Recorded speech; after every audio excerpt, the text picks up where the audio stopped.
aclaración, en la invitación a la clase de hoy, estaba la aclaración de que aceptando la invitación, pues estaban aceptando y consintiendo la grabación. Esta determinación se propuso pues a partir de exponer el caso y las cosas que estaban ocurriendo aquí en el claustro de profesores, a partir de la reunión que hubo ayer del comité de carrera, entonces ya se toman estas determinaciones. Y a partir del trabajo del representante profesoral de psicología y también esto sometido al comité de carrera, lo que se ha propuesto es que para poder respetar los derechos de todos los estudiantes, los que están matriculados en cada curso, vamos a hacer una clasificación de los estudiantes de acuerdo a su situación personal. La situación personal, entonces, se puede, o los perfiles que se lograron identificar fueron estos. Hay una opción que es que el estudiante tiene computador o celular y tiene una conexión a Internet que le permite estudiar virtualmente. ¿Sí? Es decir, por el tiempo que dure la cuarentena, que hasta el momento para nosotros oficialmente está para las universidades hasta el 30 de mayo, pero que al parecer puede que se extienda más, sería continuar el curso con esta modalidad, lo que hemos venido haciendo por acá. Bueno, hay otra opción y es un ejemplo, es el caso de Daniela, que ella puede estudiar, pero desea estudiar y puede hacerlo, pero de forma virtual con, digamos, encuentros asincrónicos, o sea que, por ejemplo, solo tiene celular o tiene el internet inestable, puede ver las clases, pero no al mismo tiempo. Entonces, esa sería esa opción, que creo que es la que ella optaría, pero igual debo preguntar. Hay otra opción, que es que el estudiante sí desea continuar de forma virtual, pero en este momento no tiene ni el equipo ni tiene la conexión a internet. Entonces, la idea sería que pues lo pudiera comunicar, también pues yo debo llamar y tratar de localizar al estudiante y a esta persona entonces habría que direccionarlo a los programas que en este momento tiene la facultad, tiene la universidad, a partir de estos procesos de donatón, de plan padrino, para mirar cómo puede continuar con el curso. Hay otra opción, la número 4, y es que el estudiante sí tiene el internet, sí tiene el equipo, pero no desea por motivos personales o políticos estudiar virtualmente. Entonces, esa persona tendría todas las garantías para cuando, digamos, se restablezca la normalidad y la presencialidad, pueda, no sé, terminar el curso o las garantías que ya más adelante la facultad será precisa con ellos. Y de todas maneras, aunque en este momento no se tengan, la propuesta es que estas garantías y los casos especiales como este sean evaluados de forma individual. Bueno, y la quinta opción es los estudiantes con los que no sabemos cuál es su posición porque no los hemos vuelto a ver, porque no han contestado los correos electrónicos que les hemos enviado. Entonces, estos estudiantes, los profesores, los debemos reportar al departamento. Pues la idea primero es tratar de localizarlos y si no es posible localizarlos sería llamar a reportarlos al departamento para que también sean tenidos en cuenta para hacer ese proceso de garantizarles todos esos derechos para que continúen con su educación en el momento que podamos volver a contar con la normalidad, poco más con la normalidad, con el asunto de volver a la universidad de forma presencial. Esas serían las opciones, chicos. Entonces, la idea es que ahorita más tarde yo les voy a enviar un correo. Esto es muy reciente. Les voy a enviar un correo para que ustedes me cuenten en cuál de las opciones se identifican. ¿Sí? Las personas que se identifiquen en las opciones 1, 2 y 3, especialmente, la propuesta, bueno, preguntas antes de continuar. ¿Tienen preguntas? ¿Alguna de pronto que necesiten aclaración sobre alguna de las opciones?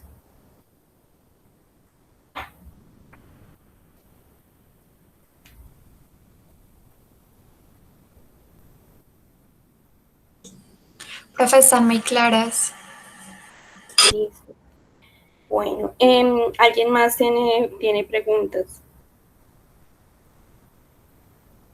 Yo veo que, pues vamos, tenemos como que hay muchas personas que son las que han venido regularmente, entonces puede ser que sí estén identificados como en la opción uno y 2.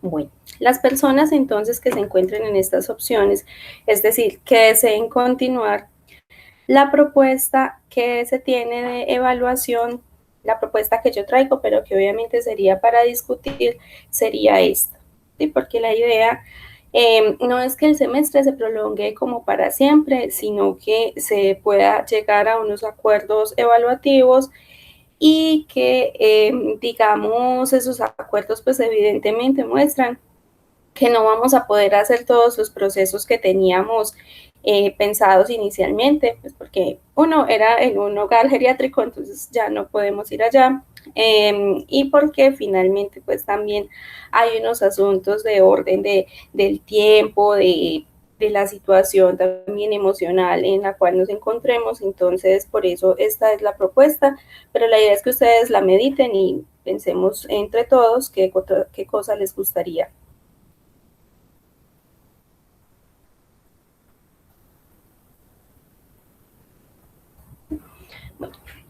Se las voy a leer, yo creo que la están leyendo, pero entonces, acordémonos que hace mucho, mucho tiempo cuando empezamos el curso, trabajamos sobre la historia, los criterios y modelos en psicopatología.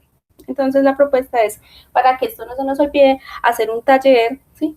Cortico sobre esa parte, ¿sí? Sobre, digamos, un paralelo entre los distintos criterios y los modelos que hemos visto en psicopatología. Esto sería para hacer en grupo. El siguiente propuesta, bueno, y aquí entonces ajustes que se proponen para hacer esto en grupo. Digamos, hay una persona que solamente se está pudiendo conectar por el celular, entonces hacer un taller por el celular es como complejo. Entonces, digamos, se puede conectar con otra persona, con otro grupo de personas y entonces hace los aportes y otras personas escriben. O puede ser que esta persona diga, no, yo lo quiero hacer solo, pero no, me es muy difícil hacerlo en el celular, entonces lo voy a hacer a mano y le tomo una foto y se lo mando a la profesora. ¿Sí? Esos serían como los ajustes para poder realizar este proceso. La otra, en el primer taller, que es taller sobre conceptos. La opción 2 y 3 de evaluación, estas dos propuestas, es que para la unidad en los cuales se trabajaba trastornos psicóticos y trastornos del estado de ánimo, hay un taller relacionado con el caso que les conté antier, que era sobre Ana. ¿Sí? En el taller lo que se busca es que usted diga pues el diagnóstico, pero no solamente es esto, sino sustentado, que haga un diagnóstico diferencial y que escoja un síntoma que le llame la atención y haga una elaboración teórica explicando ese síntoma. Lo mismo con el taller del estudio de casos sobre los trastornos de ansiedad.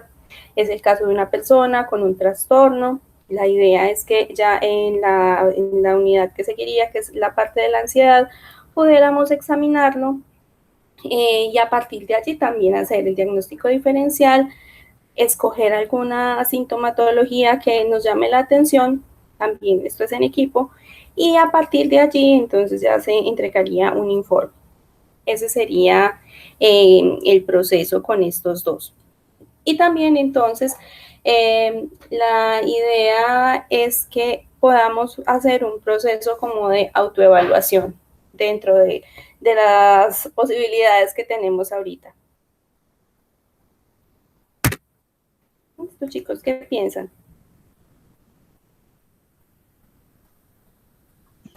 Profe, pues yo la propuesta la veo bien. O sea, hay que mirar como más que todo las entregas de estos talleres, si las vas a hacer como con fechas establecidas o vas Ah, a sí. dar como que tiempos más amplios, de Sí, manera esa también es la idea, flexibilizarnos en ese sentido. sí, pero de hecho, pues a mí personalmente me parece una buena propuesta, pues están aplicando los contenidos del curso, los vamos a poder de alguna manera asentar por medio de un taller y análisis de casos. Y yo creo que la parte de la autoevaluación, pues ya cada uno es un poco más crítico en eso y determina también su nivel de aprendizaje y su forma de abordar el curso de esta manera. Listo, gracias, Juan Fernando. Profe, Sí. profe, y la psicopatología infantil, que era también pues uno de los ítems a tratar en el curso, ya no los vamos a poder ver. Sí, sí los vamos a ver, pero no vamos a hacer taller sobre esos. Esa sería la diferencia. Ah, bueno. ¿Saben por qué? Porque cuando nosotros con Johnny nos sentamos a mirar desde, no sé, hace como un año que hicimos este proceso de mirar la evaluación, vimos que parte a veces de las clases, por ejemplo, de neuro, implican hacer justamente la evaluación de la psicopatología de un niño. Entonces, la idea es que no repitiéramos como procesos que ya se hacen en otros cursos. Porque en neuro generalmente es como un trabajo tradicional, es hacerle una evaluación neuropsicológica completa a un niño. Profe, yo lo vi con Marjorie y no nos puso a hacer eso. Ya, bueno, han cambiado un poco las cosas, pero bueno. Aunque creo que lo que la profe se refiere es que neuro de pronto puede estar más ligado a esos trastornos que van en el neurodesarrollo, entonces de alguna manera se Exacto. pueden, o sea, si hubiera una práctica en neuro, sería lógicamente aplicar una de estas baterías a niños, imagino. Exacto, sí, porque, por ejemplo, los trastornos que se ven en la unidad de trastornos de la infancia, en este curso estarían el TDAH, el déficit cognitivo, que son pues son los trastornos que no solamente se ven en este curso, sino que en general esa área de la neuropsicología o la evaluación y diagnóstico neuropsicológico lo tratan. Entonces es también como que son de ese tipo de temas que uno ve transversalmente en la carrera. Incluso se ven también en teorías del desarrollo infantil. Una de las prácticas que nos ponen a hacer es hacer una de estas baterías que llama Juan Fernando, la Sí. aplicación de pruebas a niños. Listo. Gracias, David.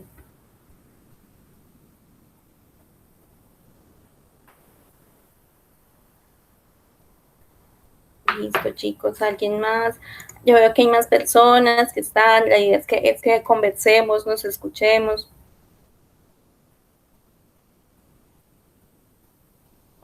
Profe, yo tengo una pregunta tal vez boba. Tranquila, Carolina. ¿Esos talleres son para hacer fuera del horario de clase o es dentro del espacio de la clase? Son fuera del horario de clase. Ok. Sí, porque, a ver, los talleres, la idea es que ustedes pues se sienten, los resuelvan, hasta de pronto se repartan como las preguntas o los temas o puedan hacer la discusión al interior de cada equipo para definir, digamos, el diagnóstico o definir cuál síntoma puede ser el más llamativo para ustedes dentro de su conocimiento, dentro de sus procesos. Y a partir de ahí, pues desarrollar el taller. También buscas justamente como ese punto de la flexibilización. Es decir, que si hay alguna persona que dice, mira, yo sí quiero hacer el taller, pero es que no lo puedo hacer a las 2 de la tarde, sino que lo puedo hacer por la noche o lo puedo hacer el sábado, también tenga esa oportunidad.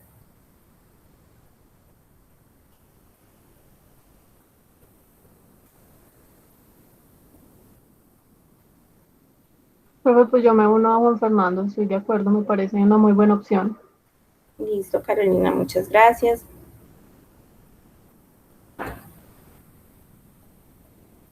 Profe, a mí esto de lo de hacer trabajos y talleres, hay veces me parece hasta mejor que los parciales. Pues porque como que te sientas y trabajas más el tema, pues le dedicas más tiempo. Entonces a mí también me parece buena la propuesta. Listo, gracias, Laura. ¿Qué piensa Dayana, Daniel, Isabela,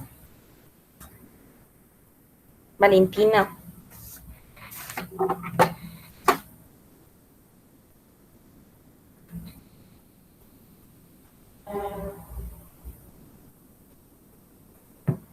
Pueden escribir por el chat si no quieren usar el micrófono. Listo, Valentina dice que está de acuerdo. Hola, profe. Sí. Pues yo también estoy de acuerdo y pues también pensaba lo mismo como que dijo Laura, que pues por medio de trabajos uno como que profundiza más en el tema. Y pues tenía como una preguntita, pues más o menos cómo sería como esa profundización de los, pues como del trastorno, de... Sí, pues nosotros construimos ya el año pasado 2 casos, construimos una guía como para que los estudiantes al aproximarse al caso pudieran pues no solo limitarse a decir cumple este criterio, entonces es esto, sino que además nosotros, los estudiantes más bien, puedan acercarse a alguna de las síntomas a partir de pronto de que alguno ya se haya identificado con alguna escuela psicológica y diga, por ejemplo, la anedonia desde la escuela humanista, ¿sí? La anedonia característica de los trastornos depresivos, desde la escuela humanista puede observarse a partir de la pérdida del sentido de la vida. ¿Sí? Y entonces, por eso se explica que ya no haya disfrute de las actividades, por eso se explica que la persona entonces tenga como dificultad para poder hacer sus actividades. ¿Sí? Es como hacer esto, sí, es un microensayo, no es una cosa así como súper profunda. Generalmente es de 1 a 2 páginas y ese es el último punto del taller. La idea, de todas maneras, es esa parte. Yo no traje las fechas porque finalmente todavía no hay ninguna fechas, pero se dice, esos son rumores, eso sí no es nada oficial, pero que tendríamos como 2 meses, o sea, todo mayo y creo que más o menos la mitad de junio para poder dar continuidad a los temas que nos están faltando. Entonces sería distribuir esas 3 evaluaciones en ese tiempo que tenemos. ¿Sí? Hay una cosa y es que, por ejemplo, el primer caso es el caso de Ana, que yo se los conté el lunes. Entonces, sí, esa es la idea, es que ustedes, a partir de que vayamos mirando y digamos que terminando ciertos temas, podamos acercarnos al taller. Entonces, digamos, el más problemático sería ya hacerlo de el primero, que es el de la historia. Pero sí, pero eso de las fechas sí lo podemos acordar, teniendo como base como que la fecha máxima sería junio. Y obviamente, pues chicos, habría que esperar qué pronunciamiento oficial dicen, porque yo diría, sí, hasta el 30 de junio, pero de pronto dicen, no es hasta el 30, sino hasta el 15. Entonces sería como ajustarnos a eso. Es decir, quedaríamos tiempos provisionales. Profe, Sí, frente a ello también, ¿qué posibilidad hay que, habiendo pues definidos 3 talleres, sí. tú dices que ya los 3 talleres están hechos o aún no? O sea, El ya primero están no, pero planteados. el segundo y el tercero, o sea, los 2 casos ya están hechos. El primero lo tengo en mi cabeza, pero no me demoraría mucho terminándolo. Bueno, porque no sé, se me ocurre que de pronto una opción viable, teniendo en cuenta de que no tenemos precisado el fin de semestre, es Sí, que nos compartas los 3, nosotros los sí, vamos mirando de alguna sí. manera y abordando con los conocimientos que tenemos hasta el día de hoy y los vamos complementando en el transcurso del curso, además ya cuando tú nos indiques las fechas, pero como conocer de antemano los talleres para de repente no tener que enfrentarse uno a un taller y que tengamos 8 o 15 días, Sí, teniendo en cuenta pues las dificultades de algunos compañeros para la conexión. sí, a mí me parecería bien. El lunes les podría entregar los 3 talleres y pues irlos desarrollando. Y sobre todo el que es de la ansiedad, como ese tema todavía no lo hemos visto, sería mucho más enriquecedor porque digamos que a partir de que ya lo conozcan podrían ir haciendo preguntas sobre ese caso durante la clase.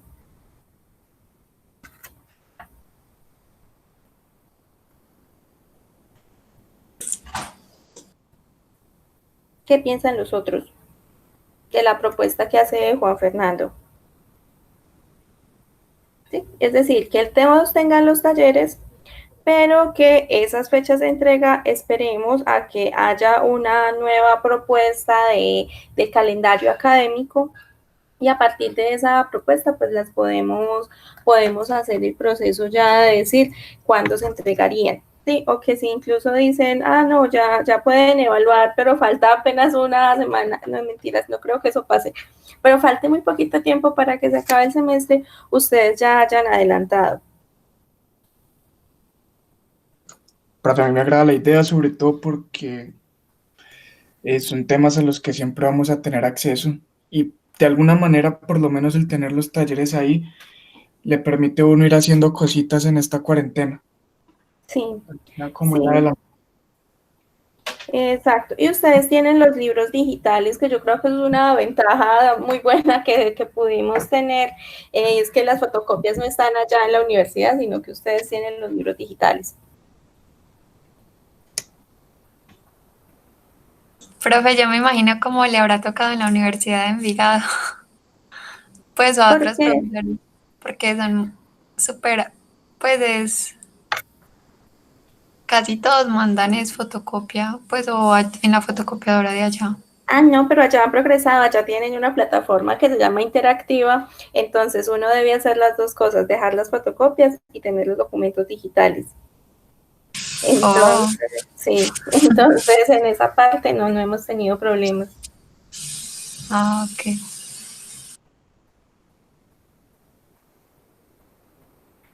Bueno, chicos, entonces es más fácil decir, alguien de pronto se opone frente a las propuestas que se han hecho. Les resumo las propuestas.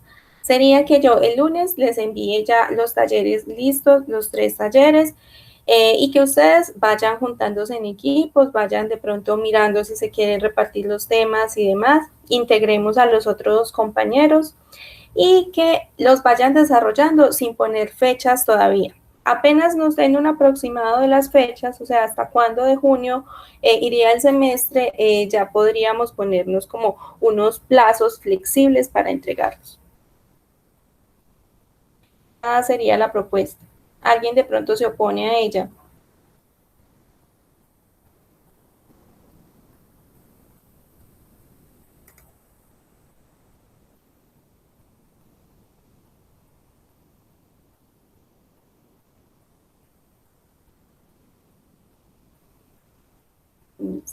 Entonces, sí, entonces la idea es que pues yo tendré que poner a tratar de encontrar a los estudiantes que no han vuelto a la clase para reportarlos, para mirar cuál es la posición que ellos tienen. ¿Listo? Entonces, esta sería la idea. Y lo otro es mirar si están de acuerdo con los porcentajes.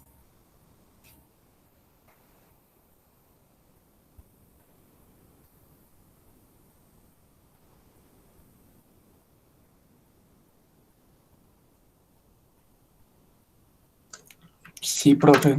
Pues a mí de hecho me parece inesperable, pues porque en vista de las circunstancias y de la falta de fechas de evaluación, pues que los porcentajes sean tan altos, pues me parece normal.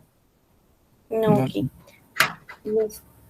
Sí, acordémonos que originalmente eran 4 evaluaciones del 25%, entonces el primero no era un taller, sino que era un examen, el examen de la primera unidad, después los estudios de caso y lo último era un estudio de caso, pero con evaluando.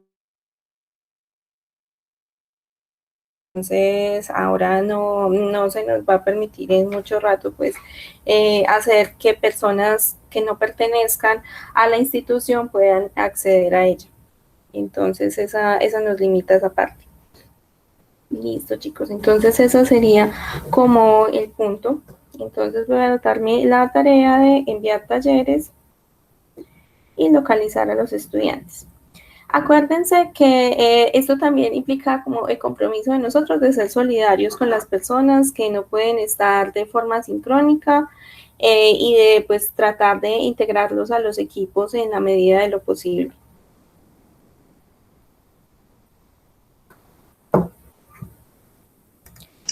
Profe, Sí. profe, una pregunta. Pues, ¿cómo así que los equipos? Uno no se puede hacer individual. Es una opción. La idea, o sea, estos trabajos por experiencias pasadas, lo mejor es hacerlos al menos con otra persona, porque eso permite como discutir con el otro, ver si es ese diagnóstico, pues como hacer como esa parte del debate. Eso es como lo bueno de estos trabajos. Pero si deseas hacerlo solo, también es otra opción. Listo, profe. No, listo. Sí. Sino que en ese momento antes me parece más complicado hacerse en parejas, no, como en equipos. Pues no, ya como hay WhatsApp y uno puede hacer llamadas hasta con 4 personas por WhatsApp y todas estas cosas, pues no es tan terrible. No, pero Yo lo digo es, profe, yo estoy trabajando normal. Sí. Entonces, el tiempo libre que tengo no es que sea mucho, pero igual, listo. Esa era mi pregunta, disculpe. Listo, gracias Valentina. Laura iba a decir algo más. No, yo iba a decir que, pues no sé si se escucha mucho un ruido que hay en la cocina, pero bueno. No, que una estrategia para hacer trabajos en equipo es unirse por acá y compartir en Drive el documento e ir trabajando los dos, pues como que Sí. irse hablando y ir trabajando. Sí, así trabajo yo en este momento con muchas cosas que tengo con otros profes. Se hace la llamada por una de estas plataformas y el documento compartido en Drive y cada uno va haciendo su parte, discute y va trabajando. Hasta nos hemos vuelto un poco más eficaces en ese sentido, como que se avanza más rápido. Sí, a mí también me ha parecido que es como más eficaz. Sí. Listo, muchachos. Entonces sí, ya ese era el punto que teníamos. La idea es que hoy empecemos con la parte que corresponde a las esquizofrenias. ¿Sí? La idea de hoy, pues es un tema largo y apasionante y con una cantidad enorme de ramificaciones, pero la idea de hoy es que nosotros abordemos como desde un panorama general qué son esos trastornos.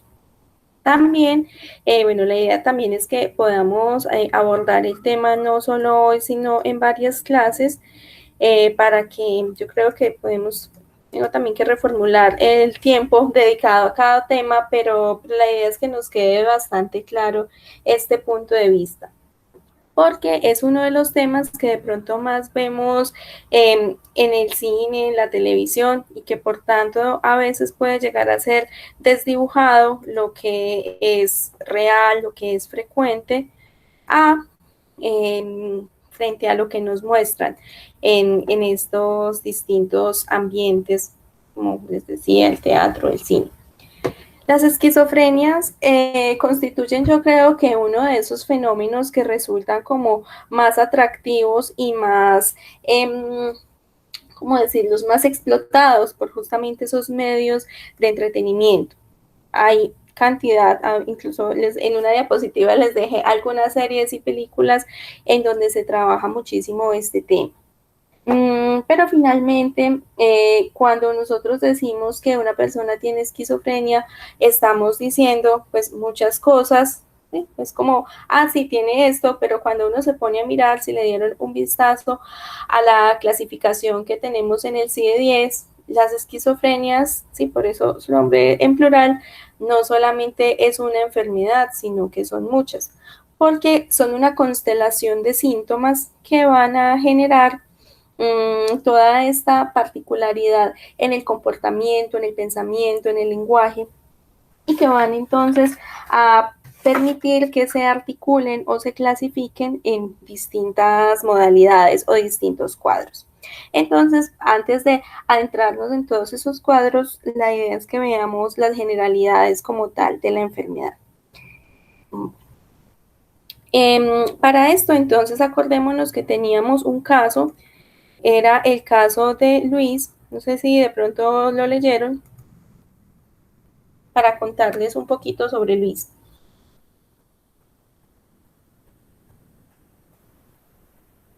Acordémonos que el libro de el libro de varios, el libro que tenemos sobre los trastornos, en donde hay ejemplos de cada trastorno. Ya, sí, yo creo que sí lo tienen. Bueno, en este libro tenemos diferentes personas con estos casos. También, pues la idea es que ya este fin de semana arreglo más la página de la clase, del Classroom, para que quede como todo más organizadito. Allí entonces vamos a encontrarnos con un muchacho. Lo particular de este caso, cuando yo leí esto por primera vez, me enteré que además es un caso basado en la vida real. Y era un muchacho de 26 años que había sido un cantante español, pues como con relativo éxito, al menos al principio de su carrera, y era el hijo de un músico, un director de orquesta y de una profesora. Y este muchacho empieza su carrera de músico muy brillante, tiene ciertos conciertos, graba algunos discos y todo esto. Pero el problema fue que la fama es efímera, no dura para siempre, y en esa medida lo que le pasa a Luis es que ya lo dejan de llamar, su música pasa de moda, ya no lo ponen en las emisoras, y bueno, como el cuento típico de que ya eres una moda que ya pasó. Entonces él regresa a la casa de los padres, pero cuando él regresa, ese fue a los 18 años, regresa a los 26. Cuando él regresa, la mamá ya se había muerto y solamente vive con el padre. En este tiempo, él llega a vivir con el papá durante un año. Él empieza a decirle a sus amigos que él está componiendo otro tipo de música mucho mejor que la que hacía antes, que además esa música la va a grabar a unos estudios a otros países. Pues dice que él va a salvar al mundo de la música. Dice que además está escuchando unas voces que no entiende muy bien lo que le dicen, pero son voces que vienen de la gente de las estrellas. Y esas voces parecen enojadas y discuten entre ellas. En un punto de la vida, lo que le ocurre a él, pues posterior a estar viviendo un tiempo con este padre, es que a él le llega una idea, y es que su papá es el anticristo y que él, como salvador, tiene que asesinar a este papá para poder salvar al mundo del diablo.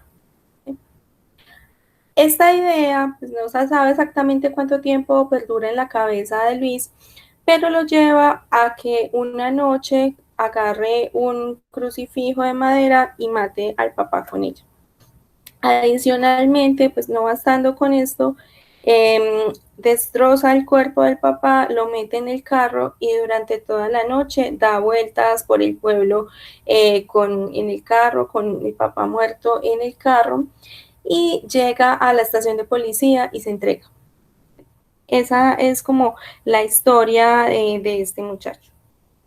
Ahora, el punto aquí es mirar en qué momento de pronto se pudo haber empezado a considerar sospechoso ese discurso que él tenía, en qué momento de pronto se pudo haber fallado en diferentes aspectos en los cuales se pudo detectar o se pudo pensar que esta historia pudo tener un desenlace distinto. El punto con la esquizofrenia es que afecta, si bien no a muchas personas, a quienes lo hacen las afecta gravemente la mayor parte de las veces. Y no solo a ellas, sino también a su familia. Por esto es importante conocerla, ¿sí? Aunque, pues, como les digo, es muy poco frecuente. Es importante conocerla en la medida que nos va a permitir tener la sensibilidad y tener la pericia para poder sospechar de ella. Aunque su diagnóstico es bastante difícil, como se habrán dado cuenta, porque no hay ningún síntoma en sí mismo que diga o que la diferencie completa y absolutamente de otras, sino que es la presentación de diversos síntomas, de una constelación de síntomas que aparezcan incluso en cierto momento de la vida, que tengan correspondencia con lo biológico, con lo social, que puedan empezar a permitir que se haga esta impresión diagnóstica. Preguntas hasta acá. Profe, Sí. es muy característico de estos de trastornos de este tipo que los pacientes muestren un comportamiento narcisista, pues haciendo como una revisión así de varios casos, por ejemplo el mismo caso Screver, donde en todos parecen tener como, bueno, y se puede entender a partir de la idea de que estas voces solamente se comunican con ellos y normalmente les tienen tareas que solamente podrían realizar ellos. Sí. Pero es una pregunta, no, es un testimonio. O sea, es decir, ¿realmente siempre se puede asociar o son como características que son constantes pero no son asociativas a estos trastornos? En la mayoría uno encuentra que sí, por eso, por ejemplo, cuando se habla de las ideas delirantes y tienen ideas de grandeza, yo soy el salvador, yo soy el único que sé, yo soy el único que se da cuenta, puede llegar incluso a confundirse con trastornos de tipo narcisista, ¿sí? Porque sí, incluso por eso les digo que es a veces como truculento el punto de determinar cuando se trata de un síntoma de este tipo, porque un solo síntoma puede llegar a ser indicador de otro trastorno. Si yo digo, yo soy el único que sé de ese tema, pues es posible que sea cierto. Sí, pues uno podría llegar a pensar, bueno, de pronto sí es real. O nadie hace estas cosas tan bien como los otros, pues nadie hace esto tan bien como yo, entonces los otros no hacen las cosas bien, podría llegar a no tener un sustento en la realidad. Pero si uno encuentra, además de ese síntoma, otros que puedan también estar aportando a constituir el cuadro de la esquizofrenia, ya sí se sospecha. Pero en general esa puede ser una característica, porque desde el psicoanálisis lo que se dice es que es como si se devolviera hacia el propio yo el afecto.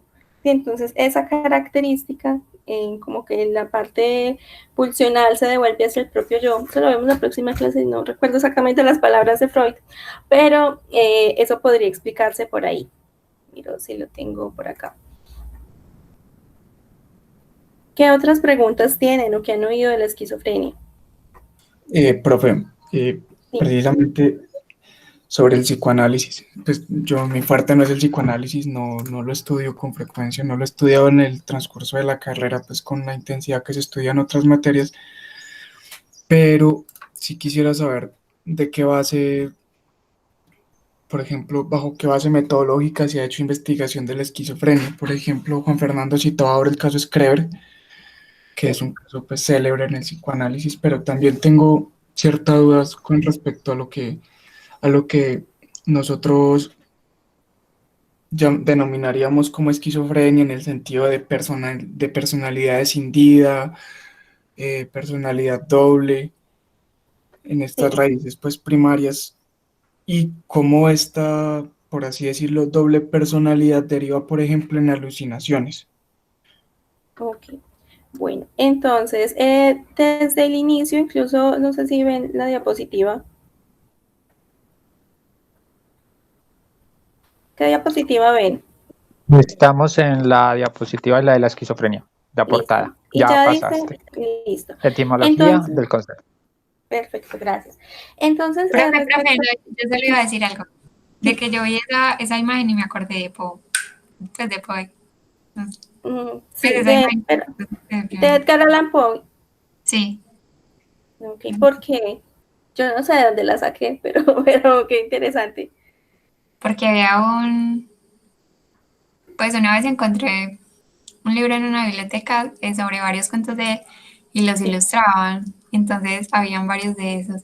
Y hay un cuento que habla sobre un centro psiquiátrico de 1800, pero no recuerdo, pero a mí me gustó mucho ese cuento, pero no lo recuerdo para que lo...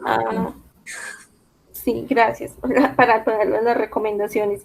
Listo. Entonces, frente a lo que dice David, es que justamente una parte que ha causado mucha confusión sobre las esquizofrenias es justamente por la etimología que tiene esa palabra y por eso se suele confundir con el trastorno disociativo de la identidad. Esquizofrenia, dándolo desde sus raíces griegas, Esquisein, o no sé cómo se pronuncia, Shisein, es dividir, escindir, hendir, romper. Y Fren es la razón o la mente. Entonces, en ese sentido, esquizofrenia querría decir mente dividida o mente escindida. Y por eso, entonces, de pronto a veces como una forma de explicar las alucinaciones, las otras voces, es decir, o pues en el lenguaje común podría llegar a pensarse que es que la mente se divide en dos y lo otro que habla, lo otro que se ve es la otra mente. Pero realmente lo que se ha observado es que ese es otro trastorno, es otra entidad patológica que sería ese trastorno disociativo de la identidad, que ese es otro. Para que eso quede claro. Bueno, y desde la misma historia del término, hace ya desde finales del siglo antepasado se viene trabajando esa clasificación de estas diferentes problemas, pues porque son bastante típicos en el manicomio y como en esos lugares en donde las personas que tenían trastornos que causaban problemas en la comunidad, que eran vistos como el típico loquito, entre comillas, eran separados del resto de la comunidad. Y cuando se empieza a hacer esa clasificación de los diferentes tipos de trastornos mentales que se encuentran en estos hospicios, en estos lugares en donde las personas eran recluidas, se encuentra que habían pues unas personas que tenían signos similares a las demencias que tenían las personas mayores, pero la diferencia que se daba justamente en la esquizofrenia es que esas personas eran adolescentes y jóvenes. Entonces ahí empiezan a recibir el nombre de demencias precoces. Y esa es como la primera clasificación, la primera entidad nosológica que hace aparición en la historia de la psiquiatría con ese nombre, demencia precoz. Y que como característica también que lo separa de las demencias que sufren las personas mayores es que esta sí podía tener mejoría y cura, mientras que la otra era cada vez más deteriorante y causaba que la persona se fuera perdiendo sus facultades de forma irremediable en el tiempo. Esa sería como la diferencia. En la otra pregunta que menciona David frente a cómo se ha investigado, efectivamente, pues si estamos hablando desde el siglo, finales del siglo antepasado, principios del siglo pasado, el psicoanálisis es el que empieza en ese empeño de poder clasificar a las personas, pero no solamente por clasificarlas, sino para ofrecerles un tratamiento. Y de ahí que se identifica esta estructura, lo trabajan desde ese punto de vista como estructuras clínicas en las cuales específicamente en estas va a darse esa desconexión con la realidad. Que luego Lacan va a decir como que el problema aquí es que la persona con una estructura de este tipo no puede introyectar la ley. Y en esa medida, en esa postura que escoge, por eso hay esa desconexión con la realidad objetiva. Pero en la actualidad, las tendencias investigativas sobre esquizofrenia están casi que completamente del lado de las neurociencias. Si bien el origen de las esquizofrenias no está comprobado absolutamente, se ha observado que la explicación más satisfactoria con la que se cuenta hasta el momento está multicausada, pero viene dada por unos marcadores genéticos, por una alteración en la dopamina, ¿sí? Un exceso de dopamina en el cerebro que va a hacer que hayan unas áreas que estén hiperestimuladas y por unas pues lo que se ha encontrado es una disminución de incluso partes de la corteza cerebral, ¿sí? Como digámoslo en términos un poco vulgares, como que una especie de encogimiento, de atrofia en los tejidos cerebrales. Entonces es por ahí, por ese lado, donde se están inclinando más estas investigaciones. Y es por ese lado porque se ha visto que estas enfermedades, aunque sean incapacitantes, sean graves, tienen una muy buena sensibilidad al tratamiento farmacológico. ¿Sí? La mayoría de los síntomas, sobre todo los síntomas positivos que ya vamos a ver, son muy receptivos, pueden mejorar fácil y rápidamente cuando se administran antipsicóticos. Entonces eso puede hacer que la persona pueda tener una vida funcional, una vida normal, pueda trabajar, tener familia, tener hijos, ¿sí? Tener una vida normal y tranquila. Sí. ¿No será que si le dan psicóticos aumenta su probabilidad de sufrir Parkinson? Pues porque me imagino que los psicóticos ahí atacan la dopamina, la Sí. reducen. O no sé. Ese es Sí, un asunto muy grave con los trastornos psiquiátricos. El tratamiento farmacológico generalmente va a traer unas complicaciones para el organismo. Sí, entonces, lo que se ha visto es que las personas que están en estos tratamientos aumentan el colesterol en la sangre, aumentan los niveles de glucosa y, por tanto, su expectativa de vida disminuye. profe, Sí, incluso en esto, acerca de lo que preguntaba Catalina, hay sí. una clase de parkinsonismo que se le considera así, parkinsonismo por fármacos, y es especialmente estos signos de parkinsonismo que aparecen en pacientes que toman antipsicóticos de manera prolongada. Sí. Sí, a ver, es que ese es el punto. Una paciente mía tenía trastorno afectivo bipolar y le empezaron a dar quetiapina. Y entonces ella era médica. Entonces ella empezó a averiguar cuáles eran los efectos adversos de la quetiapina.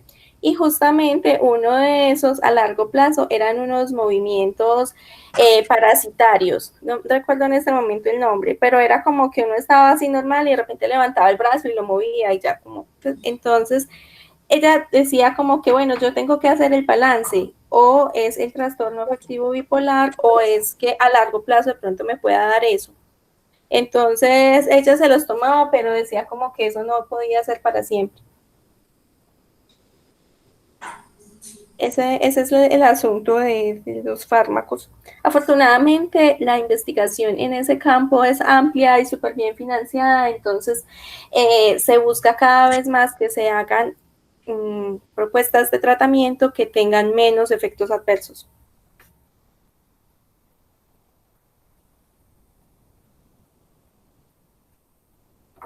Listo, chicos. ¿Qué más preguntas tenemos?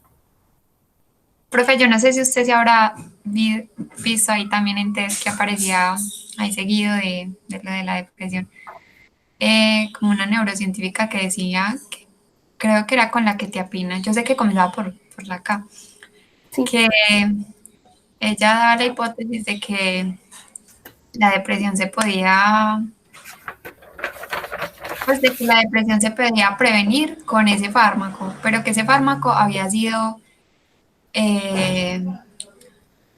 utilizado pues en anestesia y después se dieron cuenta que servía también para los trastornos del estado de ánimo, pues para la depresión. Sí. Entonces, No me he visto ese video, pero es que ese asunto es, digamos que repetitivo en general la farmacología, que se aplican unos medicamentos para ciertos trastornos y se observa o casi que por accidente se encuentra que mejoran otros. Entonces, ese es también como ese proceso dentro de lo que se está desarrollando en psiquiatría. Incluso hay en estos últimos, yo creo que eso fue el mes pasado, que se empezó a desarrollar una inteligencia artificial en la cual se puede testear si un tratamiento farmacológico para una persona va a tener buenos efectos o no. Sí, es como que se corre una simulación. Entonces, esos procesos pues irán en pro de mejorar la salud mental de las personas. Eso sería como de los asuntos importantes.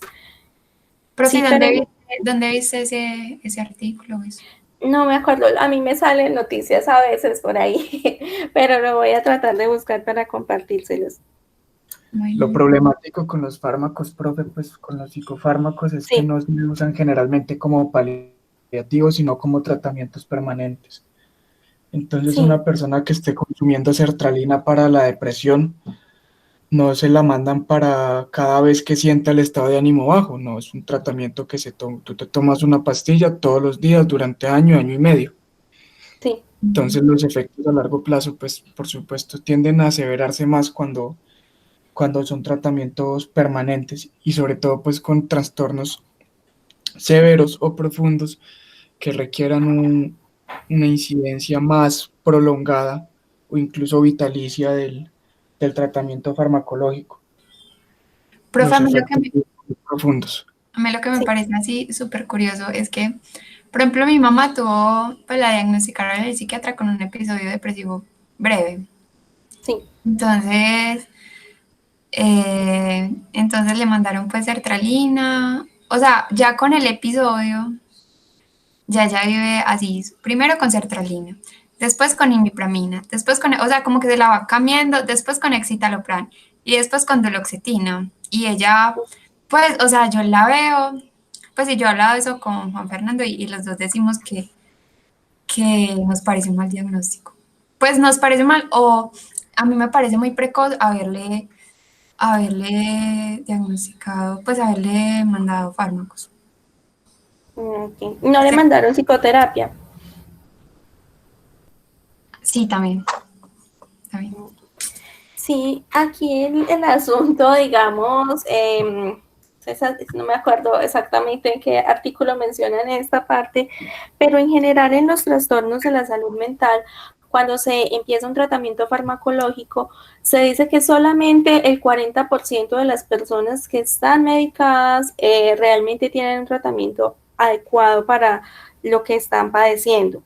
Porque el problema con los fármacos es que así la persona tenga un cuadro muy parecido al de otro, cada organismo es diferente y por tanto se debe ajustar el medicamento.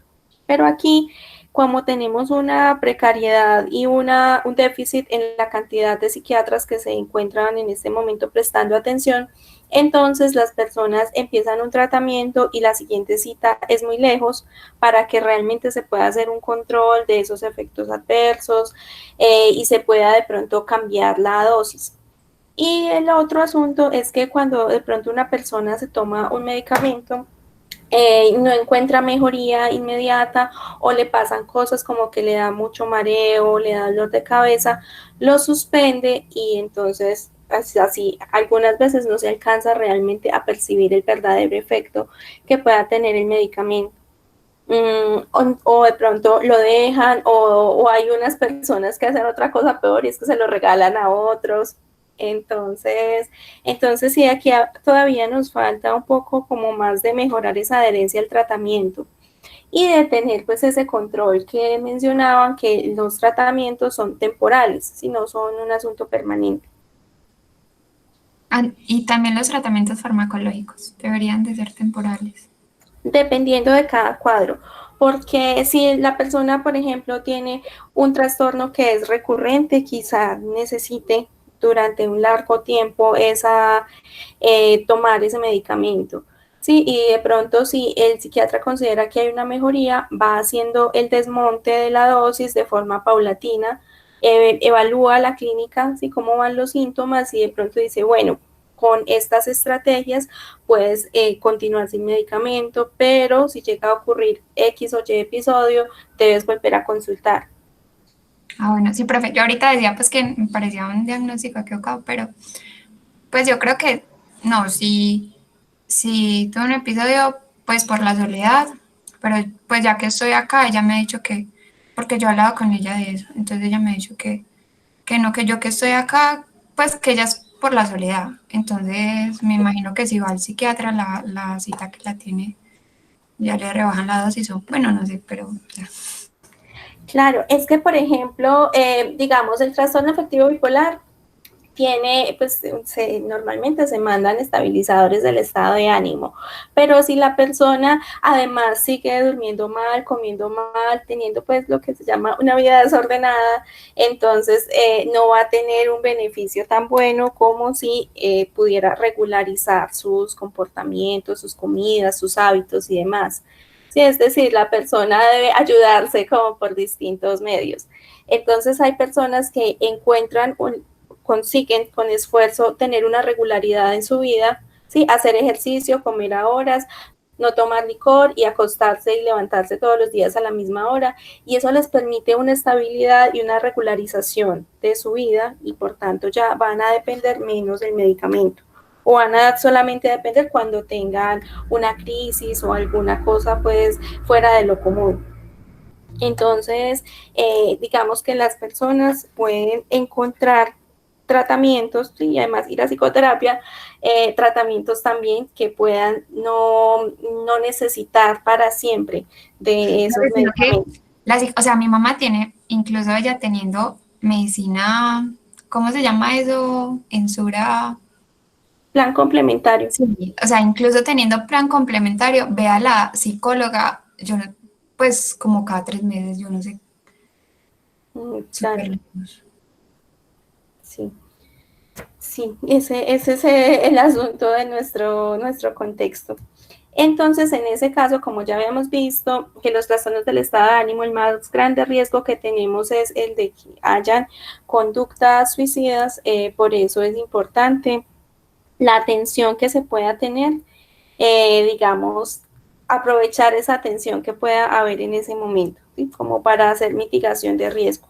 Ese sería como desde la salud pública el punto de vista que se tiene. Profe, espérese, ¿y cuál es el porcentaje? ¿40% son mal medicados o cómo dijiste?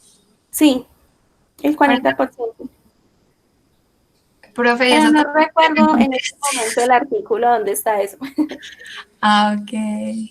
Si lo encuentra, me lo comparte, profe. Ok. Listo, chicos. Entonces, el asunto con las esquizofrenias, hablando también como de la epidemiología, estos datos son de la OMS, las referencias al final de las diapositivas, afecta en la actualidad, se calcula, a alrededor de 21 millones de personas en todo el mundo. Eso es solamente como el 1% de la población. Eso, pues no, eso no quiere decir que sea un tema despreciable. Y afecta especialmente más a los hombres que a las mujeres. ¿Sí? Una proporción pues no es muchísima, pero sí hay una mayor proporción. Y hay algo también, y es que los hombres, su aparición es mucho más cercana en el tiempo, ¿sí? Los hombres suelen enfermarse en la adolescencia, iniciando la vida adulta, mientras que las mujeres un poco más tarde. Sin embargo, en todos, la aparición del trastorno ocurre generalmente antes de los 30 años. Eso es como uno de los rasgos, y por lo que les mencionaba ahora, que por eso se le llamaba demencia precoz, es porque se daba la sintomatología como tal, aparece en personas entre la adolescencia y la adultez joven, que va como hasta los 29 años y 11 meses. Bueno, y debido a los tratamientos farmacológicos que les mencionaba ahora, que todavía pues presentan estos efectos adversos de subir los niveles de glucosa y colesterol, las personas con esquizofrenia tienen una expectativa de vida mucho más bajita que las otras personas. Esa, digamos que es como el panorama que se tiene. También es mirar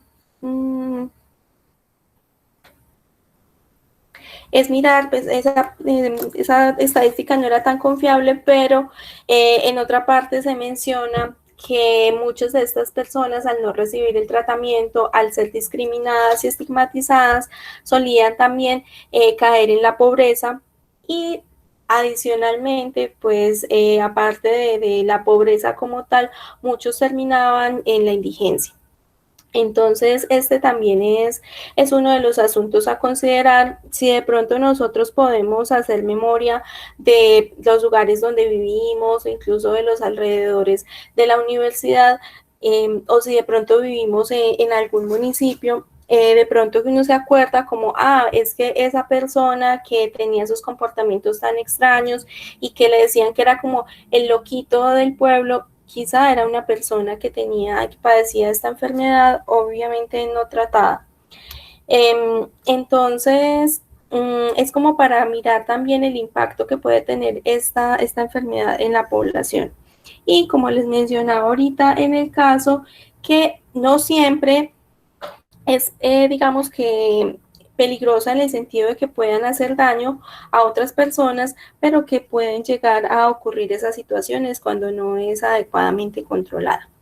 La posibilidad del tratamiento, como les mencionaba, es posible no solamente desde la farmacoterapia, sino desde la intervención familiar e incluso desde la terapia cognitivo-conductual se proponen estrategias terapéuticas para abordar el trastorno como tal.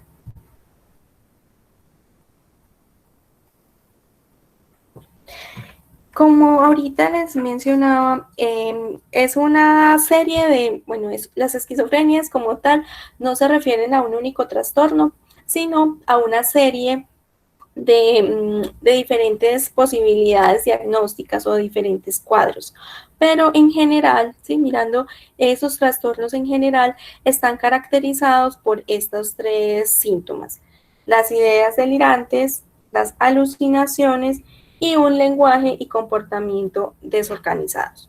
Entonces, para que miremos allí cuáles son esos procesos psicológicos que están alterados. Por ejemplo, en las ideas delirantes, ¿cuál proceso creen que está alterado?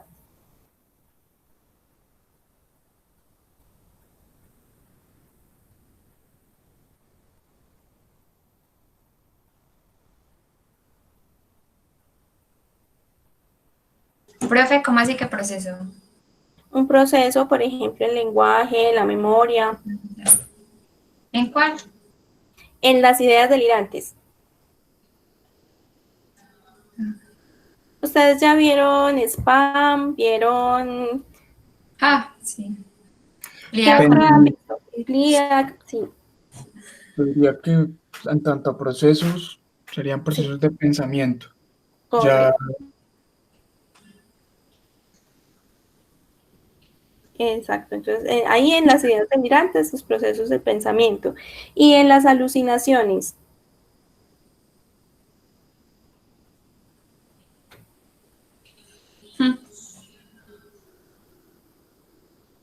¿Qué es una alucinación?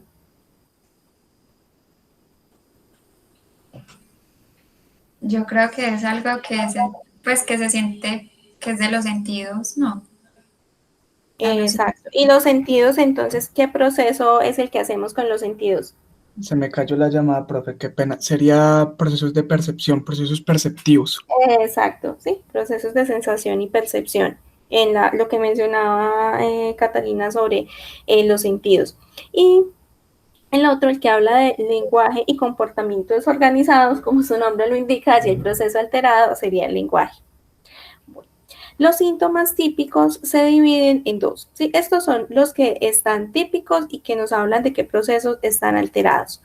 Pero esos síntomas entonces van a tener como 2 variaciones, que serían uno, los llamados síntomas positivos, en los cuales habría un exceso o distorsión de las funciones normales.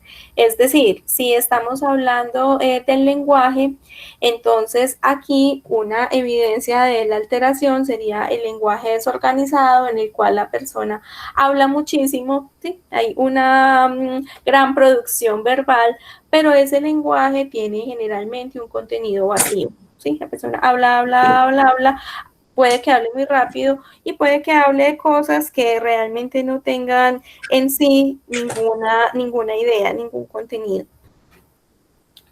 Bueno. Por otro lado, también se encuentran los síntomas negativos, y estos síntomas negativos reflejan una disminución o pérdida de esas funciones normales. Ya vamos a mirar cada uno de estos tipos, pero entonces aquí lo que vamos a encontrarnos es justo lo opuesto, y es mirar que el lenguaje está disminuido, que la persona puede o aparentemente está despierta, está allí, pero está inmóvil, ¿sí? No hay en ella aparentemente ninguna comprensión. Así nosotros le hablemos, tratemos de comunicarnos con ella. Entonces, esas serían como la gran división que se hace. Y estos síntomas, ustedes, si se hace un rastreo histórico, se han encontrado en diversidad de personas a lo largo de la historia, desde que se empieza a presentar este proceso que hacemos de históricamente de clasificar a los distintos trastornos.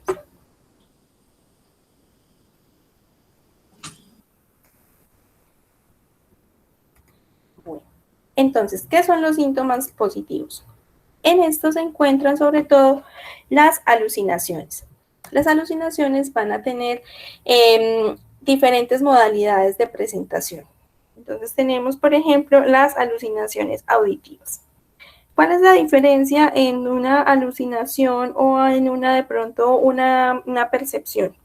Seguramente todos en algún momento hemos estado, cuando estábamos en la calle, íbamos a la universidad, de pronto sentimos como que nos llamaron y volteamos y realmente nadie nos estaba llamando, no había sido un producto como que efectivamente alguien te había dicho algo.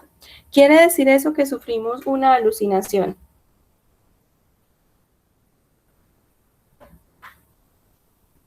Profe, a mí eso no me ha pasado. ¿No les ha pasado? Profe, pues yo creería que depende. Si realmente alguien estaba llamando a alguien y tú confundiste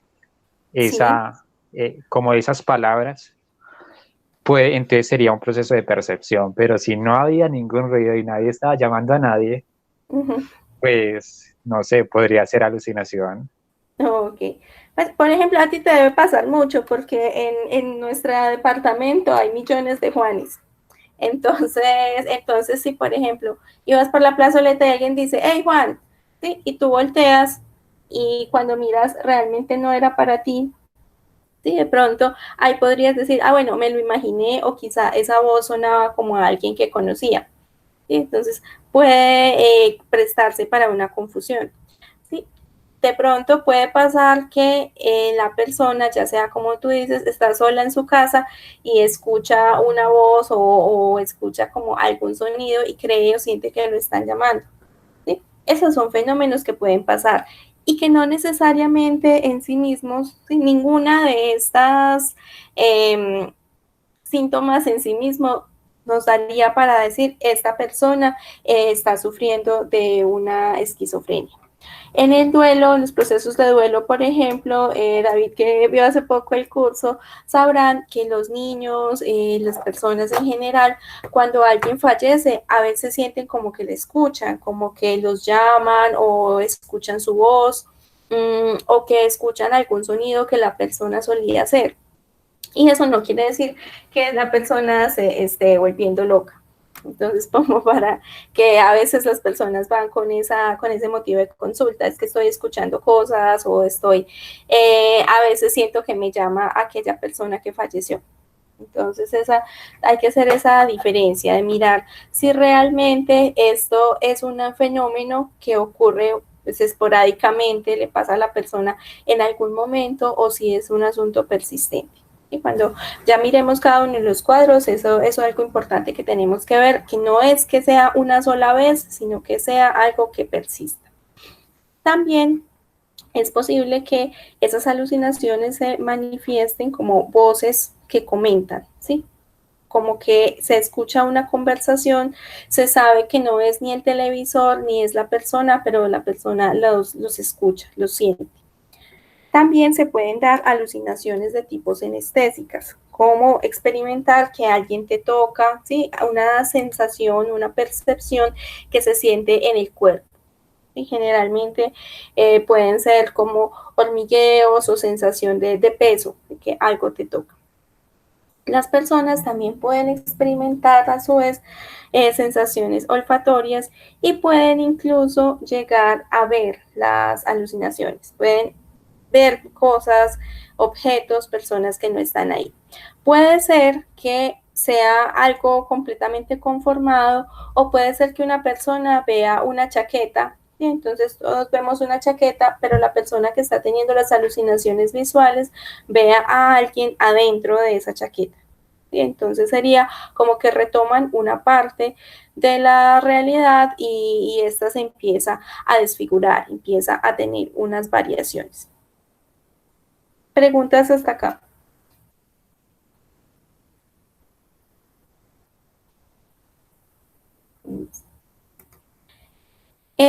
Les recuerdo que el punto de los síntomas positivos tiene que ver con que hay como una especie de exacerbación de los síntomas. una exacerbación de los sentidos y de los procesos psicológicos. Entonces, esta parte, las alucinaciones tendrían que ver con una exacerbación de la percepción y la sensación. Es decir, que se percibe mucho más allá de lo que el estímulo es. Y nosotros tenemos un umbral para los estímulos, por ejemplo, que necesitamos cierta cantidad de luz para poder observar las cosas, pero en este sentido la persona puede ver, ¿sí? O cree que puede ver muchas cosas más allá de lo que efectivamente está allí. En cuanto al pensamiento, las personas que tengan síntomas positivos van a tener ideas delirantes, es decir, ideas que no están basadas en ese punto de vista de la realidad. Miraremos entonces que las personas puede que crean que las están persiguiendo. Es decir, salen a la calle y sienten que hay alguien detrás de ellas, sienten que son observadas. Incluso hay personas que escuchan la radio, leen el periódico y sienten que allí están mandando mensajes en los cuales están tratando de capturarlas, de lograr acceder a ellas para hacerles algo. Esto, digamos que son palabras que de pronto a veces las escuchamos o las decimos como molestando al compañero, como ay, este siempre tiene como un delirio de persecución, pero las personas lo experimentan, quienes están enfermos lo experimentan como algo real y como algo que es muy inquietante porque sienten como mucha angustia por eso que les está pasando. Dentro de los delirios se han encontrado una enorme cantidad de modalidades sobre ellos, pero dentro de los más frecuentes son estos que tenemos aquí listados. Hay personas que sienten o experimentan que algo que ellos han hecho les genera culpa, que es un pecado, o uno muy, muy frecuente es el delirio de grandeza. Y es decir, que consideran que están experimentando o que son elegidos o dotados para cumplir una misión, para hacer algo muy, muy importante que solamente pueden hacer ellos, como hablábamos al inicio de la clase. También, porque los delirios pues no son de un único tipo, a veces pueden sobreponerse unos con otros, estos delirios pueden involucrar contenido religioso. Entonces, del tipo, es que Dios me está hablando para que yo haga algo o tengo una comunicación directa y especial con Dios. Estas, si de pronto nos acordamos un poquito de la historia de la psicopatología, cuando las personas que eran identificadas que tenían algún problema mental, se solían clasificar dependiendo de qué tipo era el delirio o las manifestaciones que tenían. Y a veces las personas que decían que tenían un delirio de contenido religioso y decían que hablaban con Dios, se consideraban como místicos. Y entonces ellos no eran separados en general de la gente, sino como que eran considerados especiales por esas ideas que tenían, esa relación que podía haber. Bueno. También las personas pueden tener ciertas tendencias a que creen que sus pensamientos no son de ellos, sino que son pensamientos que empiezan a ser emitidos o que ellos puedan leerlos en otros o que otros los lean en sí mismos, o que sus pensamientos ya no son privados, sino que empiezan a ser escuchados por otros. En general, los esquizofrénicos tienen un problema en su pensamiento y es que ellos no logran o empiezan a perder la percepción de que hay un lenguaje interno que todos tenemos y un lenguaje verbal que es con el que nos comunicamos con los otros. Para ellos empieza a desaparecer esa diferenciación. Y es allí entonces que estas personas sienten que sus pensamientos son de dominio público, que todos pueden leerlos, o incluso pueden llegar a tener fenómenos en los cuales creen que a partir de sus poderes pueden leer a los pensamientos de otros. También pueden creer que unas personas o unos seres de las estrellas, como decía Luis, le pueden meter ideas en la cabeza pues, a esa misma persona, o que otras personas le pueden robar el pensamiento. Profe, a mí lo que me causa mucha curiosidad en esto es que esas personas, como que su discurso es muy elaborado, Sí. muy elaborado. Por ejemplo, el del caso de Screver, es que uno se lee pues en el libro y queda asombrado de la manera como él estructura todo y cómo, y pues y como también tenía pues como un buen nivel académico, entonces la manera en cómo estructura todo su libro es increíble. Y otro día también conocí otro, pues yo fui a una finca con mi mamá y el señor comenzó a hablar y a mí me pareció, pues hablaba cosas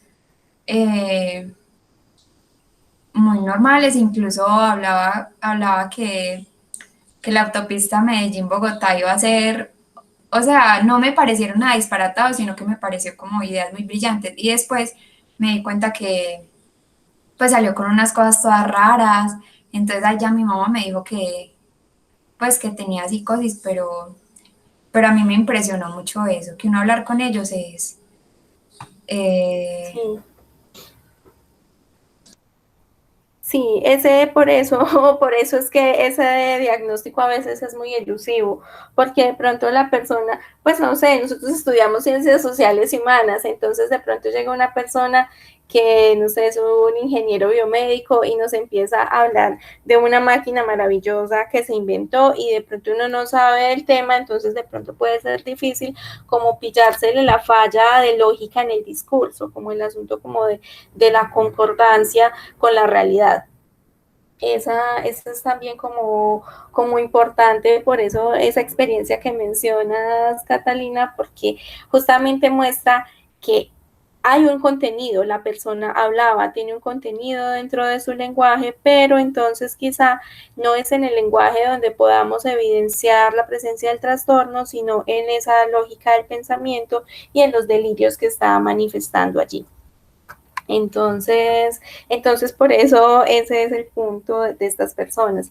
Y que para ellos, como creen tanto en esas ideas, también va a ser muy difícil que ellos digan como que se sienten enfermos. Profe, era muy charro porque yo había llevado pues allá unas partituras y una atril y la flauta, ¿cierto? Entonces comenzó a mirar el atril y comenzó a explicarme, yo no sé, eso salió con unas cosas súper, pues súper raras y yo no hacía sino escucharlo, pues mi mamá y yo no lo contrariábamos, pero sí en la familia todos lo contrariaban. Pues entonces nosotros como que dijimos que Claro. Profe, yo no sé si usted ha visto en la universidad una señora que va, pues, va con su sombrillita, dos gafas de sol, una en el pecho y otra puesta, y, y empieza, por ejemplo, a sentársele a la gente en las mesas y hablar, y hablar, y hablar, y hablar, y hablar. No, esa no me ha tocado. No. A mí me tocó una vez, Sí. ¿pero qué, profe? No, adelante, dime. A mí me tocó una vez y se me sentó al lado y tenía como cierta incidencia al habla, entonces me empezó a preguntar, bueno, ¿y usted qué estudia? Yo estudio psicología. Ay, sí, yo también estudié psicología, sí, yo soy la mejor en psicología y tenía esta cosa como, yo soy moza, y me decía así en estas cosas, yo soy moza de aquí, un profesor de la universidad, sí, solo que él no sabe y yo no le he dicho a nadie, pero yo soy moza de aquí, un profesor de la universidad. Sí. Tenía esta cosa de hablar así todo rápido, de haber dicho que había estudiado un montón de carreras, que ella era abogada, que era ingeniera, que era médica, y me mostró pues un cuaderno normal, un cuaderno escolar, con unos garabatos, Uh-huh.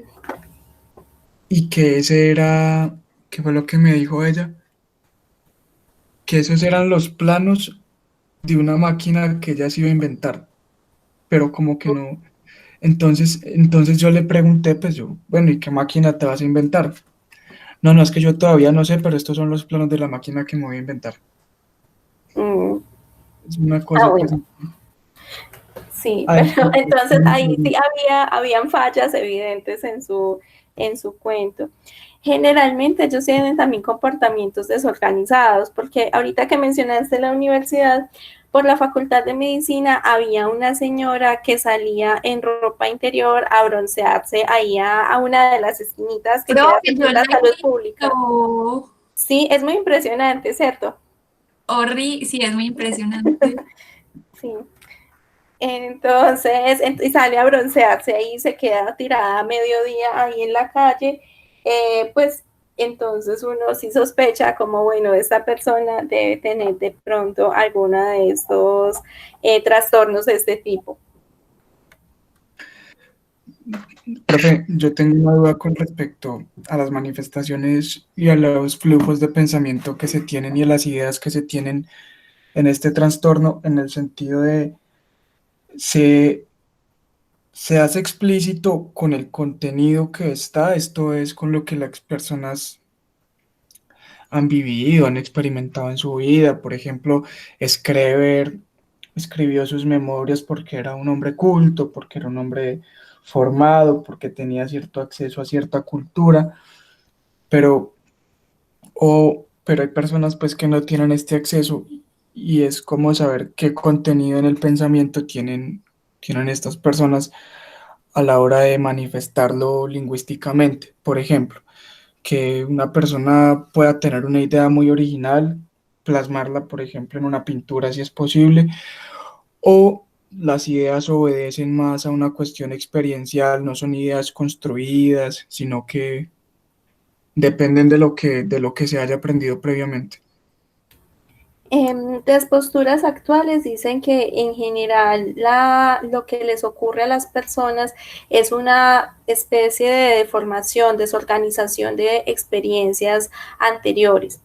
Es decir, que los delirios, las alucinaciones tienen un contenido de cosas que ya estaban en la memoria, ¿sí? Solamente que deformadas.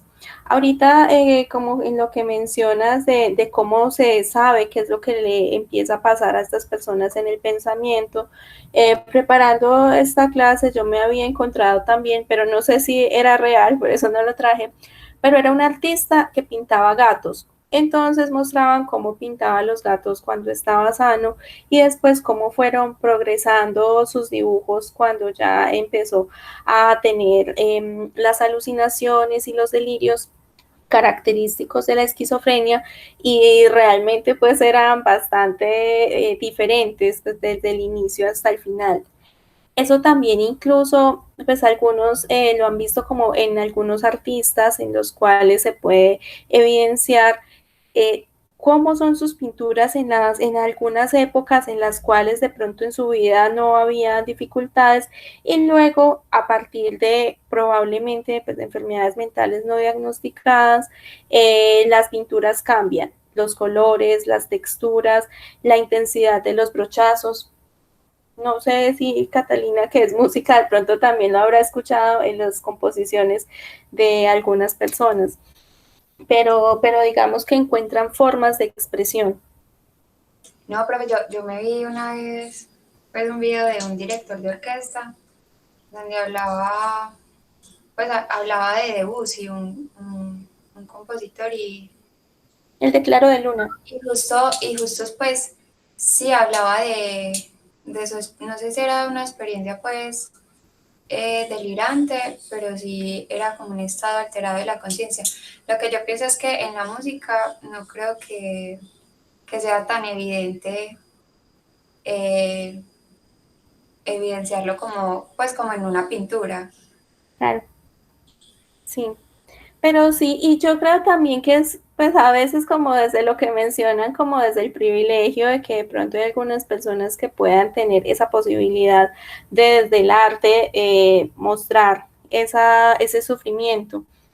en la vida real, pues como para las personas del común que pueden sufrir esto, por ejemplo, en el Hospital San Vicente, lo que se hacía en la unidad de psiquiatría era, bueno, lo que se hace es darles como terapia ocupacional, y esto incluye también como clases de arte, pues para que ellos también tengan la posibilidad de dibujar, de moldear y hacer cosas para poder disminuir el malestar al estar allá recluidos. Profe, Sí. frente a eso hay un libro muy bueno que a manera de recomendación se llama Nunca te prometí un jardín de rosas de Hannah Green. Me lo ha recomendado 1000 De veces. alguna manera también lo llevaron al cine, es una película súper viejita, por allá de 1977 aproximadamente, pero si tienen la oportunidad de leer el libro, habla un poco sobre la experiencia de una paciente dentro de un centro psiquiátrico y también de qué manera se vive la vida allí dentro del centro psiquiátrico. Y un poco, además de lo que hablaba ahora Catalina sobre esta elocuencia que muestran algunos de estos pacientes y esa propiedad con la que hablan de todas esas ideaciones o alucinaciones mismas, los delirios, hay un documental llamado Una cierta verdad, que fue grabado en un centro psiquiátrico de Francia. Y de alguna manera, y también muestran lo que es la vida de ciertos pacientes, tanto la parte dentro del centro psiquiátrico como cuando les dan la posibilidad de salir y empiezan a hacer las revisiones en casa, cómo va evolucionando ese paciente con la medicación. Entonces son como unas alternativas muy chéveres para acercarse también al tema desde la literatura y desde el cine. Profe, pero una cierta verdad es, o sea, uno ve eso y queda, pues yo me sentí supremamente triste porque como tratan a esas personas en ese centro psiquiátrico. Okay. Listo, chicos, gracias. Aquí estoy anotando juiciosamente sus recomendaciones para revisarlas y añadirlas aquí a la material cinematográfico recomendado que está en las últimas diapositivas. Bueno, entonces, entonces continuemos. Otro asunto y que han referenciado, porque cuando les dije que hicieran memoria que de pronto habían conocido personas cuyas conductas podían coincidir justamente con este tipo de trastornos, o sea, vimos que en la memoria todos tenemos de pronto algún conocido, así no nos sepamos ni el nombre, pero con el que hemos tenido contacto que presenta esta parte del comportamiento extravagante. Porque si bien hay personas que digamos, si la manifestación más evidente de su enfermedad está en el lenguaje, y solamente sería como al hablar con ellos que podríamos determinar la presencia de un delirio, pero el comportamiento extravagante suele ser como muy llamativo, ¿sí? Y suele ser lo que se considera disruptivo en la comunidad y que de pronto es lo que hace que estas personas pues en lo largo de la historia sean estigmatizadas, sean alejadas y demás. Entonces, en estos comportamientos extravagantes encontramos, pues, obviamente, el vestido y la apariencia, la forma en la cual las personas de pronto pueden optar por prendas que son definitivamente diferentes en su uso o en sus colores o cualquier cosa, en su apariencia, diferentes a lo que el resto de la comunidad utiliza. Entonces, aquí, por ejemplo, utilizaríamos ese criterio social para poder determinar que ese comportamiento es inusual. También estas personas pueden tener comportamientos como el que les mencionaba de la señora que sale en ropa interior a solearse en una acera en la Facultad de Medicina.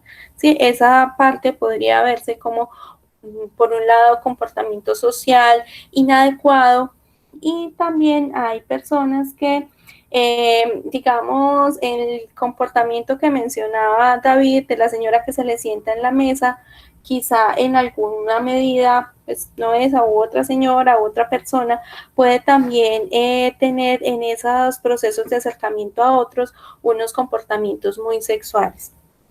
En un señor que me acuerdo que conocí en un hospital, cuando lo fuimos a ver, él estaba ¿cómo se llama eso? Bueno, cuando los amarran con correas a la cama y le preguntamos como, ¿tú sabes qué te pasó? Pues, ¿por qué estás amarrado y los otros pacientes no? Ah, yo no sé, es que aquí me tienen bronca. Ya, de pronto será que tuviste alguna dificultad con alguna de las enfermeras. Sí, es que las enfermeras dijeron que yo las quería abusar sexualmente. O sea, se trajo una cosa completamente de una idea, saltó a otra completamente diferente, pero que estaba relacionada era justamente con ese contenido sexual. Entonces, eso nos lleva al siguiente punto, y es que estas personas pueden tener comportamientos agresivos y agitados contra otras personas o contra sí mismos. Nuevamente traeré mis recuerdos de mi tiempo en el hospital, y es que había una señora que probablemente pues inducida por los medicamentos y demás, pero ella tenía una enfermedad crónica, recuerdo, relacionada con la absorción del cobre en su sangre, y el caso es que ella debía tener acompañante permanente, pero el acompañante se movió en un momento y la señora, en medio de su desespero, cogió el cable del teléfono y se trató de ahorcar. Sí, en un segundito pasó todo esto. Entonces, ese es como el punto como de que esos comportamientos generalmente llaman la atención, y por eso muchas veces esto va a hacer que las personas vayan a requerir muchos recursos para que puedan ser controlados y no hagan ese proceso de agresión hacia otros. También, y por lo que hemos mencionado, que no se debe como tomar una sola comportamiento para hacer un diagnóstico, es porque estas personas también tienen comportamientos así como algunos del espectro autista, de balanceo, de manierismos, que pueden llegar a presentarse. Entonces, también es algo que pueden hacer. Había una persona también que recuerdo mucho, que uno se encontraba en el centro, pues ya yo nunca lo volví a ver, pero era un hombre, era muy, muy sucio, nunca hablaba, y uno siempre se lo encontraba a la misma hora. Entonces a mí eso me parecía súper particular, porque el señor no tenía reloj, no tenía pues nada que digamos lo permitiera ubicar en la realidad, y de todas maneras tenía ese comportamiento repetitivo de pasar siempre por el mismo lugar a la misma hora. Entonces, pues es mirar que también puede que hayan comportamientos que estén siguiendo como una especie de rutina, de repetición de algo. Y que no, y que no tengan como una funcionalidad, como de ir a comprar algo o algo así, sino que sea una rutina y repetición que la persona esté haciendo en sí. Bueno, vamos a mirar entonces trastornos del pensamiento, y que estos, pues obviamente los vamos a encontrar, los vamos a saber de ellos, es por la expresión que las personas puedan tener.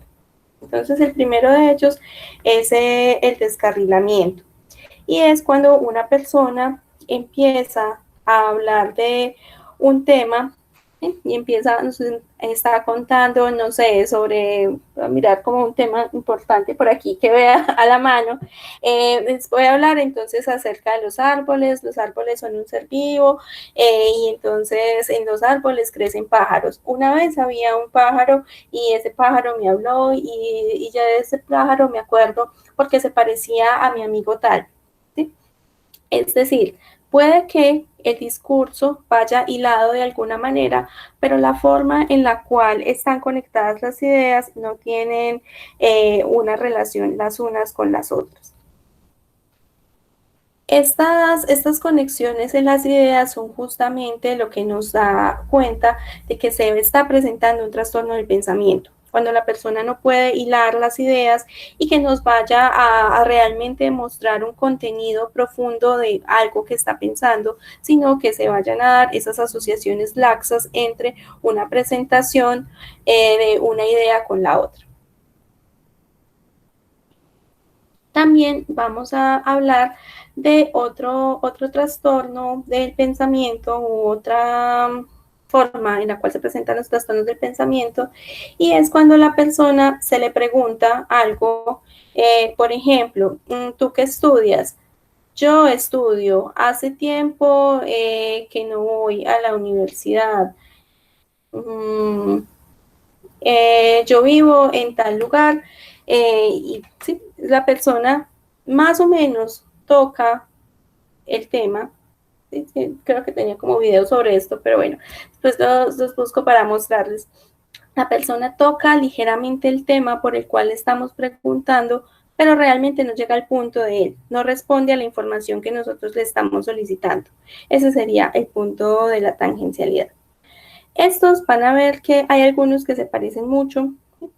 La incoherencia, por ejemplo, tiene que ver, y cuando los chicos que están en el grupo de neuro verán, que cuando nosotros hacemos un examen mental para una persona, necesitamos preguntarle como, usted sabe más o menos qué hora es, si es de día, de noche, en dónde estamos, cómo se llama el lugar en donde estamos. Hay veces que las personas que presentan trastornos de este tipo que estamos estudiando, lo que muestran es que no hay esa coherencia entre sus pensamientos, entre la realidad y sus pensamientos. Si se le pregunta, por ejemplo, ¿y cómo llegó usted acá? No, yo vine solo o me trajeron en helicóptero. Ese, por ejemplo, pues nos hablaría de ese fenómeno. Preguntas hasta acá.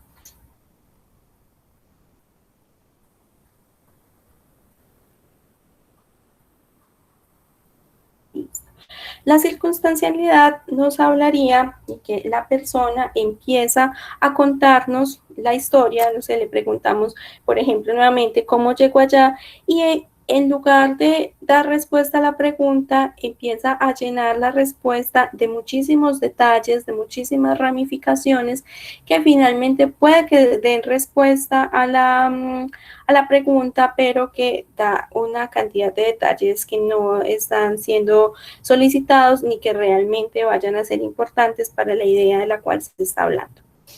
Bueno. Listo. Cuando hablamos también de depresión en el habla, espérenme un momento. Estamos hablando de un incremento, ¿sí?, importante en esa producción lingüística, pero que no es una presión que se pueda, digamos, entender completamente lo que la persona diga. Es decir, la persona habla muy rápido, sí, parece que nos está diciendo algo, pero es muy difícil entenderlo y es muy difícil que la persona pueda interrumpir lo que está diciendo, sí, habla rápidamente.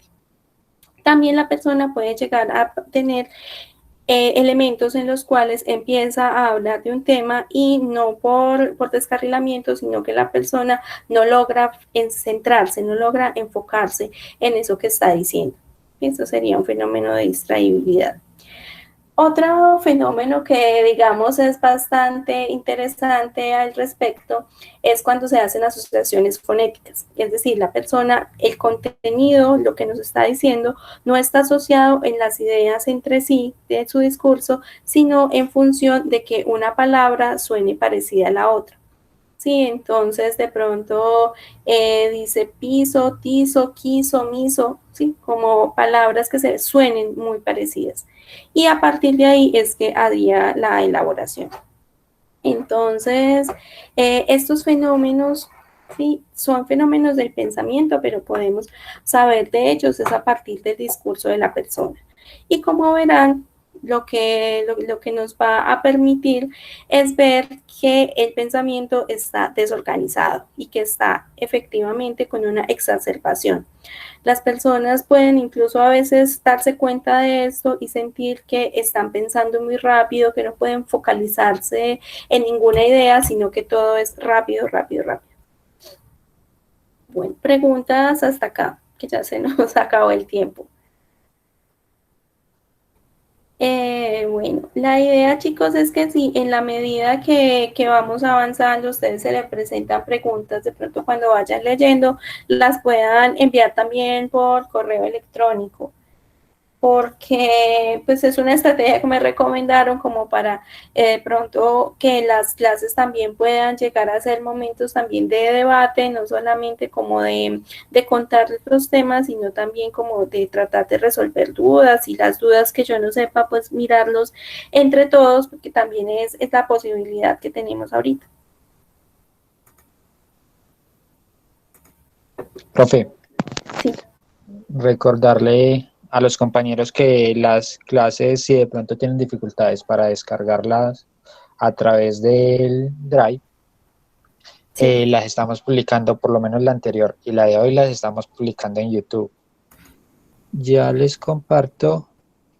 Por favor, no pongas mi nombre Este en YouTube. sería el link del canal de YouTube. Ahí está en este momento la clase del lunes y por ahí en una hora estaría la clase de hoy. Listo. Pero eso se pueden, es con el link, pues lo pusiste privado que solo entre uno con el link o cualquiera lo puede ver. Si entran con ese link va directamente, o sea, está reservado. Tienen que entrar con este link. Bien sea con el link del canal o el link de la clase, pero no quedan públicos del todo. Ok, sí, ya estoy viendo. Listo, muy bien, hay 6 visualizaciones. Sí, mi sueño, más bien mi pesadilla era volverme youtuber. Listo, Juan Fernando, mentiras, muchísimas gracias. Yo creo que igual eso le puede ayudar a los compañeros que tienen dificultades para conectarse de forma sincrónica. Y también entonces algo que podríamos hacer es que si se les presentan dudas, yo veo que ahí está habilitado el cajoncito de comentarios, entonces los podemos poner ahí y resolverlas. Sí, ahí uno puede comentar Claro, y sale el nombre. ahí está abierto, dejé abiertos los comentarios, entonces también se pueden, si hay alguien que tiene dudas puntuales, se pueden mirar ahí. Si de pronto no tenemos revisión periódica, pues en las clases siguientes hablaríamos acerca de lo que de pronto se han dejado comentarios ahí. Sí, y Juan, si yo te paso los otros videos, tú los de, pues que empezamos un poquito antes de Semana Santa, también los podrías subir ahí. Claro que sí, profe. Dale, porque yo intenté incluso desde el Drive descargar las clases, pero no me daba la opción de descargar. Está bien. Ah, listo. Entonces, si me los pasas, yo ya los descargaría y los compartiría ahí y crearíamos como una carpeta del curso. Perfecto. Listo. Muchísimas gracias, Juan, por ese trabajo. Muchas gracias. Chicos, ¿alguna pregunta? Listo. Entonces quedamos aquí hasta los síntomas positivos para acordarme, ya seguiríamos ahí la próxima clase. Nos vemos entonces ya el lunes. Listo, recuerden, les voy a mandar un correo para preguntarles sobre la opción que ustedes definen, como para que esto quede oficial, las opciones que les comentaba al principio. Y el lunes les envío los talleres. Bueno, profe, muchas gracias. Listo, muchas gracias a ustedes. Que estén muy bien. Hasta luego, profe. Hasta luego, muchachos. Listo, Chao. chao. Chao.